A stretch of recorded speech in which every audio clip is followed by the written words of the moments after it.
अस्सलामुअलैकुम।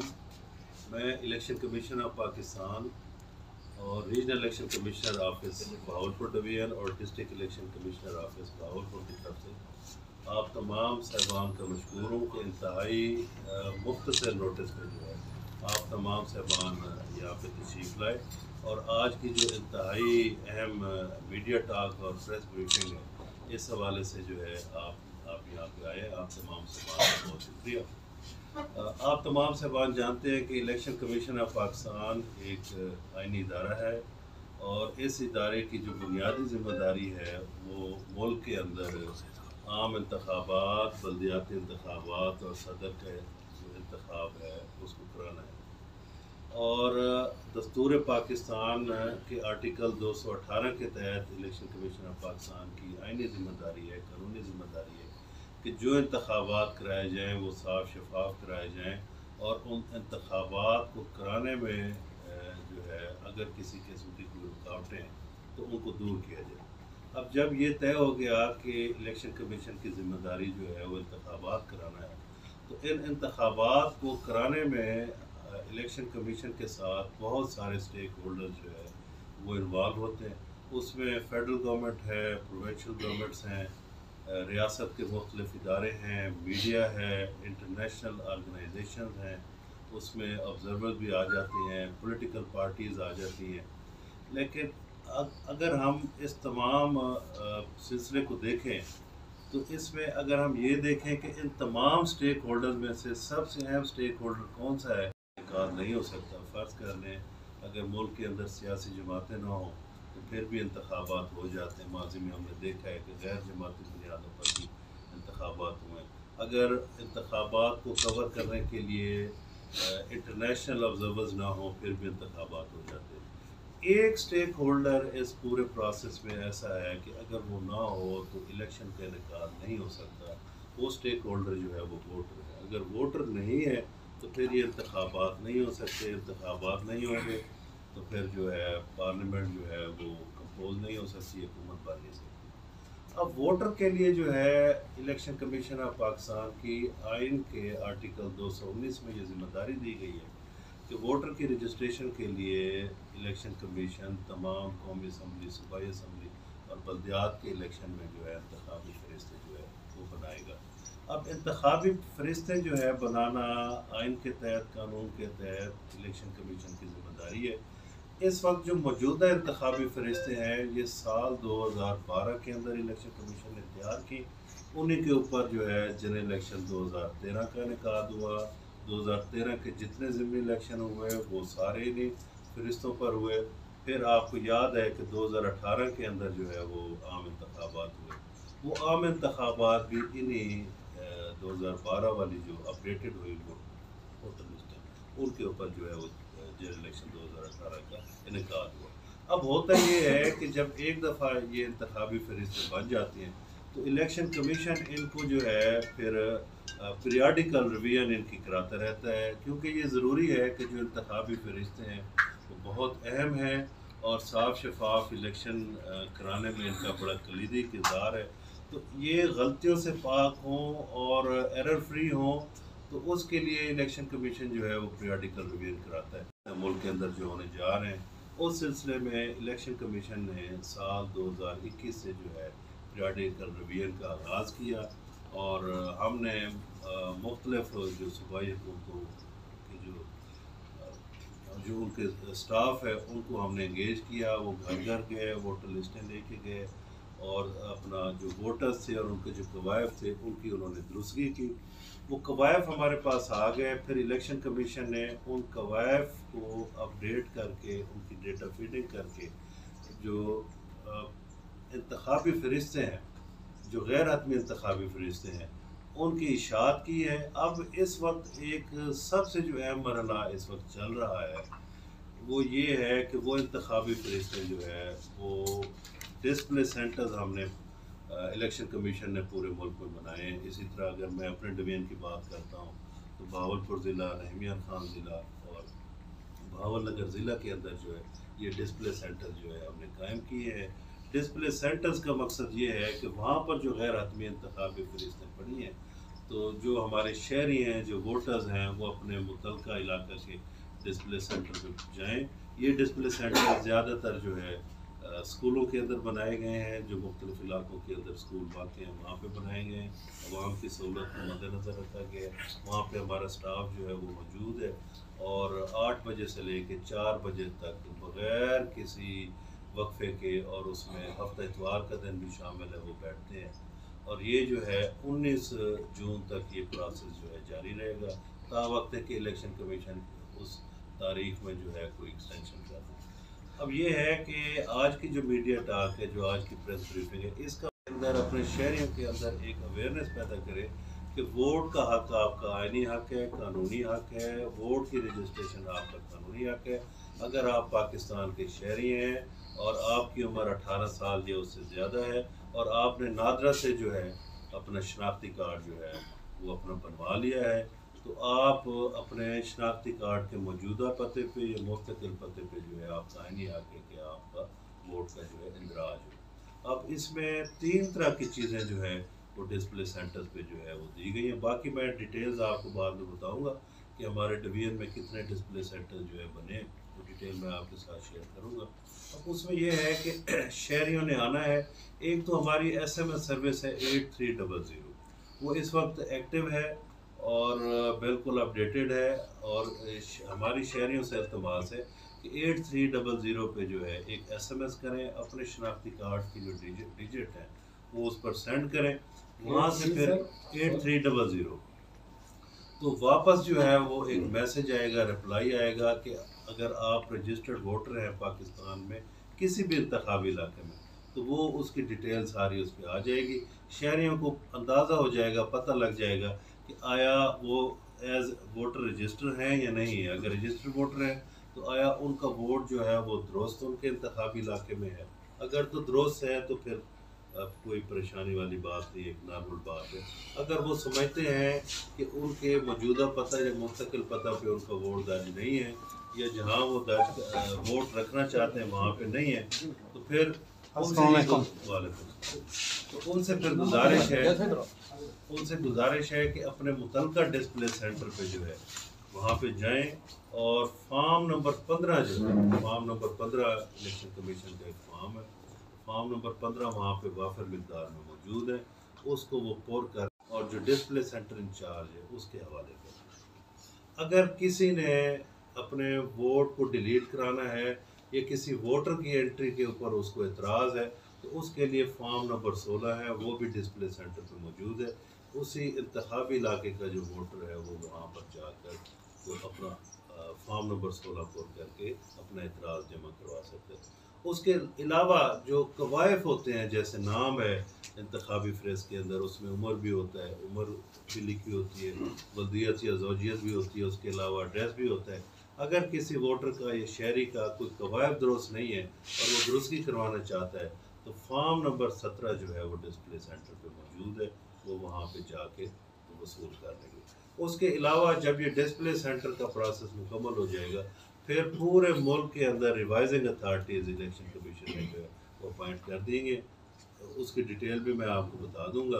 तो revising authority का मकसद ये है कि जो फॉर्म्स शहरियों ने डिस्प्ले सेंटर पे जमा करवाए हैं, उन फॉर्म्स की जो अप्रूवल है वो रिवाइजिंग अथॉरिटी ने जो है करनी है। जब रिवाइजिंग अथॉरिटी का मरहला मुकम्मल हो जाएगा तो फिर ये सारे का सारा डेटा इलेक्शन कमीशन के पास आ जाएगा। फिर इलेक्शन कमीशन इसकी डेटा एंट्री करेगा। डेटा एंट्री के बाद जो है फिर ये जो परमानेंट इलेक्टर रोल्स हैं उनकी फिर इशात शुरू हो जाएगी। तो मैं एक तो आपको शेड्यूल पढ़ के बता देता हूँ। सेंटर्स का जो पीरियड चल रहा है ये 21 मई 2022 से शुरू हुआ है, 30 दिन का ये पीरियड है और 19 जून 2022 को ख़त्म हो जाएगा। अगर 19 जून, तो इस वक्त तक जो डेडलाइन है वो उसकी 19 जून है। इसमें इलेक्शन कमीशन अगर कोई टाइम को एक्सटेंड कर देंगे तो वो भी फिर हम आप तमाम दोस्तों के साथ जो है शेयर कर देंगे। वो नेशनल मीडिया पे भी जो है वो उसकी इशाअत हो जाएगी। उसके अलावा फिर 45 दिन का प्रोसेस है। 21 जून से 4 अगस्त तक का ये प्रोसेस है 45 दिन का। इसमें जो हमारी रिवाइजिंग अथॉरिटीज़ हैं वो पूरे मुल्क के अंदर अपॉइंट हो गई हैं। उन्होंने फिर जो है ये जो फार्म्स और डिस्प्ले सेंटर पे जमा हुए हैं उनको उन्होंने प्रोसेस करना है, उनकी उन्होंने अप्रूवल दी है।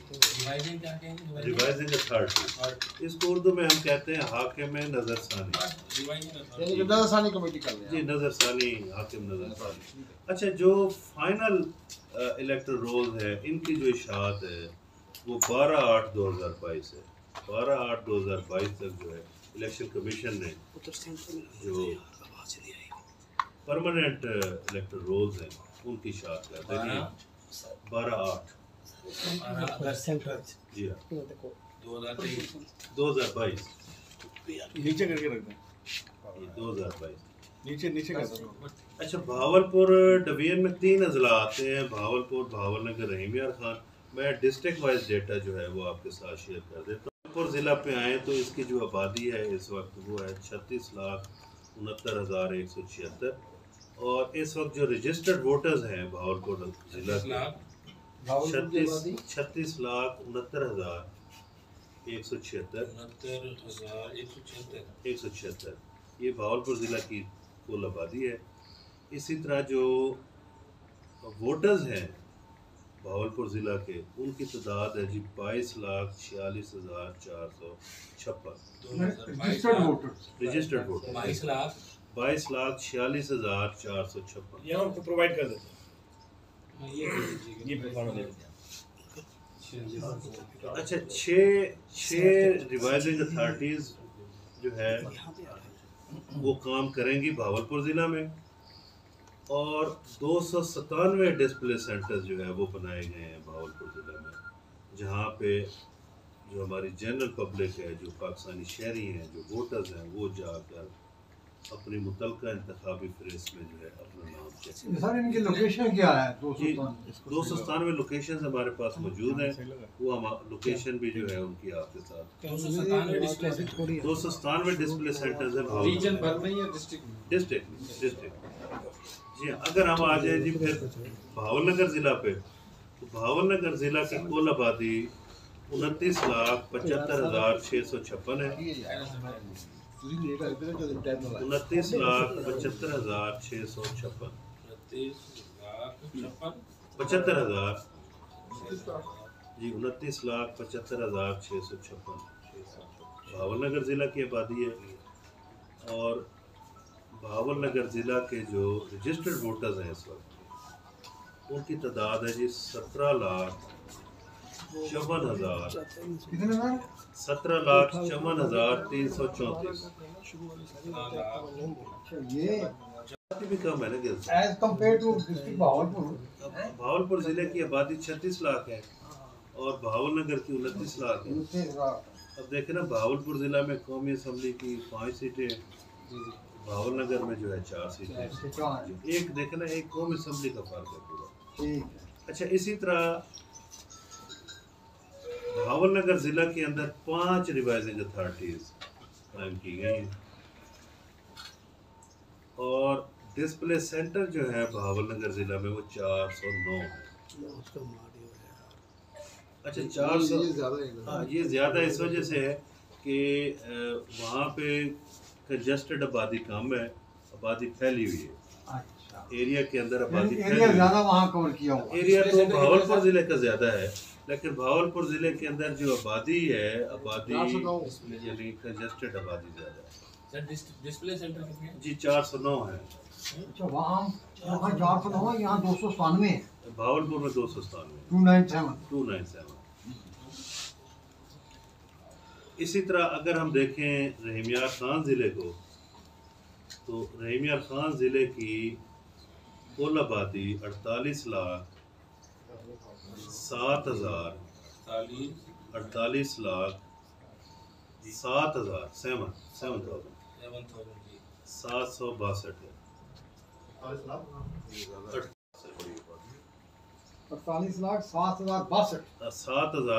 48,07,062। और रजिस्टर्ड वोटर्स रहीम यार खान ज़िला के अंदर हैं जी 28,42,000 42,000 991 और 5 रिवाइजिंग अथॉरिटीज़ कायम की गई हैं रहीमिया खान ज़िला में, और डिस्प्ले सेंटर्स की तादाद रहीमिया खान ज़िला में है जी 398 जी 398 नशिस्तें कितनी MNA MPA की? MNA की तो 6 नशिस्तें हैं वहाँ पे और 13 हैं सूबाई की रहीमिया खान।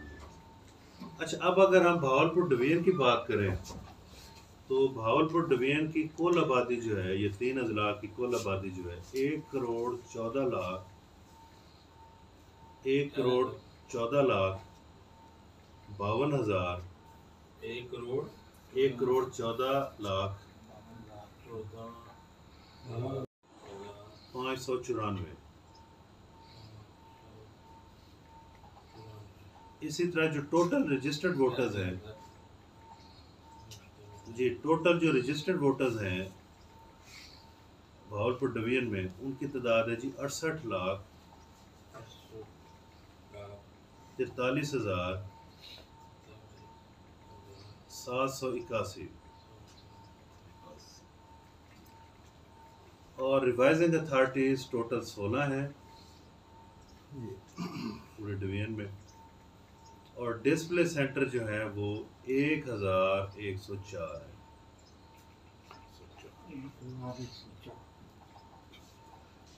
अच्छा, अब इसमें एक चीज़ और है, फिर मैं अबरार जतोई साहब को रिवाइजिंग अथॉरिटी कितनी है जी, रिवाइजिंग अथॉरिटीज़ हैं 1,104। रिवाइजिंग अथॉरिटी 16 है। नहीं हाँ, डिस्प्ले सेंटर 1,104 है, रिवाइजिंग अथॉरिटी 16 है। 16 और डिस्प्ले सेंटर है जी 1,104।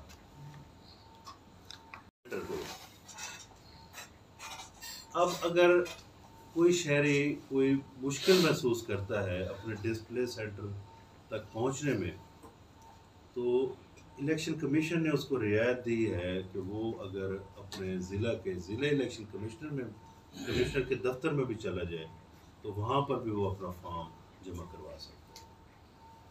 उसके अलावा वैसे तो जनरल इलेक्शन कमीशन की यही हिदायत होती है कि वोटर जो है वो खुद डिस्प्ले सेंटर पर आए, लेकिन इलेक्शन कमीशन ने इस सिलसिले में एक रियायत दी है कि अगर घर का कोई एक फ़र्ज़ करें वालिद है, वालदा है, बीवी है, खावंद है, बेटा है या बेटी है, ये ब्लड रिलेशन है, इनमें से भी कोई शहरी जो है वो अपने पूरे घर के जो है वो फॉर्म्स इकट्ठे डिस्प्ले सेंटर पे जो है वो जमा करवा सकते हैं। ये इलेक्शन कमीशन ने उसको जो है रियायत दी। अच्छा, इस वक्त भावलपुर डिवीजन में जो मेल वोटर्स हैं 37,66,298 ये मेल वोटर्स हैं, और फीमेल हैं जी 30,77,483। इसी तरह टोटल भावलपुर डिवीजन के हो गए जी 68,43,781। अच्छा, मेरे पास ये डिस्ट्रिक्ट वाइज भी है, मेल कितने हैं, फीमेल कितने हैं, टोटल कितने हैं, ये फिर हम आपके साथ जो है शेयर कर देते हैं। अच्छा, जो डेप्थ थी हर चीज़ की, लॉ की, वो सबसे डिटेल में बात की। ये जो पीरियड है जिसको हम इस टाइम कहते हैं, पहले हमारे पास ड्राफ्ट इलेक्टोर्स, वो हमने उसको वेरीफाई किया कि कौन यहाँ पे इस एड्रेस पे अवेलेबल है और कौन नहीं है। वेरीफाई जो हो गए उनको हमने अपने डेटाबेस में शामिल कर दिया, और जो नहीं थे उनको हमने अनवेरीफाई कर दिया। ये प्रोसेस हमारा नवंबर में स्टार्ट हुआ, दिसंबर में हमारा कंप्लीट हुआ। उसके बाद एक लीगल फेज स्टार्ट होता है जिसमें हम अपनी इब्तदाई वोटर लिस्टें जो है वो सेक्शन 26 और सेक्शन 28 जो इलेक्शन एक्ट है उसके तहत हम डिस्प्ले पे लगाते हैं, ताकि जिनको जो एग्रीव्ड पार्टियां हैं, जिनका कोई वोट नहीं बन सका या वोट अपने प्रॉपर एड्रेस पे नहीं आ सका, उन एग्रीव्ड पार्टियों को हम इनवाइट करते हैं कि आप आए हमारे वोटर लिस्ट हमने बनाई है इसको फिल्टर करें, इसको प्योरीफाई करें, ताकि जब हम फाइनल इलेक्टोरल्स पे जाएं तो हमारी वोटर लिस्ट 100% प्योरीफाई होनी चाहिए। और अल्हम्दुलिल्लाह मैं आपको बहावलपुर के हवाले से बताता हूँ कि यहाँ पे बहुत कम क्लेम ऑब्जेक्शन आ रहे हैं और लोग यहाँ पे आते हैं हमारे पास और वो चेक करते हैं तो उनका वोट अपनी असल जगह पे, लेकिन फिर भी ये सब्जेक्टिव मैटर है तो यहाँ पे यानी कि गलती की गुंजाइश हमेशा रहती है। जहाँ पे 3-4 इदारे इन्वॉल्व होते हैं तो वहाँ पे गलती की गुंजाइश रहती है। हम कहते हैं कि वो गलती जो हमने की हैं, जो हम 3-4 इदारे नादरा, वेरीफाइंग ऑफिशियल्स, ARO हमें आइडेंटिफाई करें, हम उसको करेक्ट करें। तो इस हवाले से ये जो क्लेम ऑब्जेक्शन का जो फेज़ है 21 मई से लेके 19 जून तक, उसमें हमें आप मीडिया के तवासुत से हम आप लोगों को बताएं कि 8300 पे SMS करें और अपने करीबी डिस्प्ले सेंटर पे लोग जाएं और जो एस्पिरेंट कैंडिडेट्स हैं वो भी अपने आप के वोटर्स चेक करें ताकि कोई ऐसा वोट रह तो नहीं गया या कोई दूसरी जगह पे शिफ्ट तो नहीं हो गया जिसको हम अपनी करेक्ट जगह पे लेके आए। ये इस जो क्लेम ऑब्जेक्शन का टाइम कितने है, ऑब्जेक्शन आए थे आप कितने? अभी 47 फॉर्म्स आए हैं। इट मींस कि we are at a safe side, यानी कि हम हमारी जो वोटर लिस्ट है that is I can't say कि it is 100% accurate, but there is मैं कहता हूं कि 96-97% वी आर एट, यानी कि हमारी अच्छी है। लेकिन जो कि माइग्रेंट्स हैं यानी कि किराए पे रहते हैं वो अनवेरीफाई होते हैं, उनको अपना जो शनाख्ती कार्ड है वो मॉडिफाई कराना चाहिए, क्योंकि इलेक्शन एक्ट 2017 में ये है कि उसके परमानेंट एड्रेस पे या टेम्प्रेरी एड्रेस पे वोट दर्ज होना है। थर्ड एड्रेस पे कोई वोट नहीं दर्ज हो सकता। थर्ड एड्रेस पे सिर्फ एक गवर्नमेंट एम्प्लॉइज का जो है वो और उसकी फैमिली का वोट दर्ज हो सकता है जहाँ पे उसकी प्लेस ऑफ पोस्टिंग है। ठीक हो गया सर? फर्दर अगर आपकी क्वेश्चन है अच्छा सर, इस तरह नवंबर से दिसंबर, क्योंकि उस टाइम तक आपने शनाख्ती कार्ड नहीं बनवाया, वो टाइम खत्म हो गया। जो डोर टू डोर वेरिफिकेशन का टाइम था वो खत्म हो गया, क्योंकि हम एक्ट के मुताबिक चलते हैं, जैसे जैसे एक्ट हमें गाइड करता है हम उसी तरह चलते हैं। तो वो टाइम खत्म हो गया। उसके बाद हमने डिस्प्ले का टाइम स्टार्ट किया। डिस्प्ले पे आपको जाना है, यानी वोटर को जाना है, उसने जाना है। वाली का आपने बताया ना, ये जो सेंसस 2017 में हुई है और ये पिछले साल मई के अंदर फेडरल गवर्नमेंट ने इसको नोटिफाई की है, ये डेटा हमें वहाँ से नोटिफाइड। अच्छा, गैर हतमी का जो मैसेज आ रहा है ना 8300 पे, जब हम ये पीरियडिकल रिवीजन करवा रहे हैं तो हम अमेंड कर रहे हैं जो हमारी पुरानी वोटर लिस्ट है। गैर हतमी इस वजह से है कि अब इसमें तब्दीलियाँ होनी है, वोट ट्रांसफ़र होने हैं, इलेक्शन होनी है, डिलीशन होनी है, जिनकी अमवात हो गई हैं वो नाम इसमें कट है। ठीक है, इस वजह से इसको कहते हैं गैर हतमी। और जब ये इसकी फाइनल पब्लिकेशन हो जाएगी फिर लफ्ज़ आता है परमानेंट इलेक्टोरल हतमी। वो इलेक्शन से क्या पहले हो जाएगा? जी जी, ये 18 अगस्त को हो जाएगी, 12 अगस्त।